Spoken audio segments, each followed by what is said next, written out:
Environmental degradation. This is actually affecting all the world.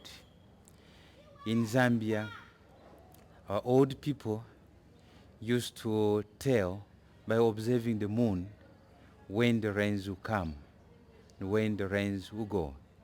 This used to guide them on the rain pattern and the weather in general by simply observing the moon. Before the rains come, we would have certain flowers that will come. Then people would know now it is rain season and they'll start cultivating.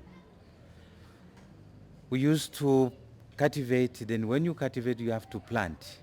Then sometime in January we used to have a dry spell which we call Ichilala.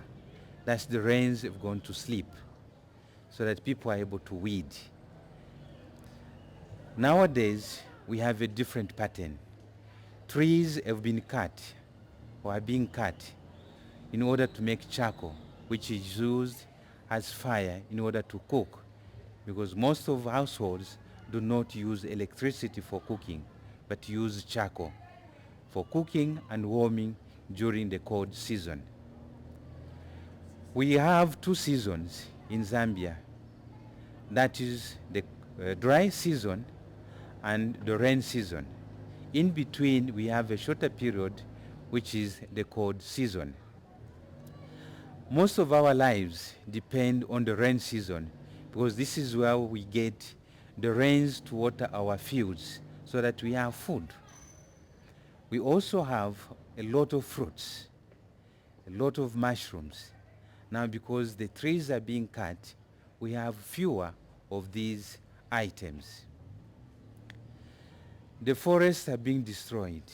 The rain patterns have been destroyed because of the emission from the industries, our factories, our cars.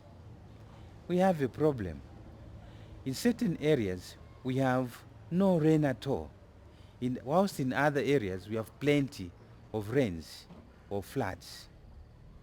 Now, the question is, what can we do in order to reverse the situation so that we get back to the old system that we used to have a pattern of rains that will be able to tell that now we have the rains coming and now we'll have no rains and we'll have fruits.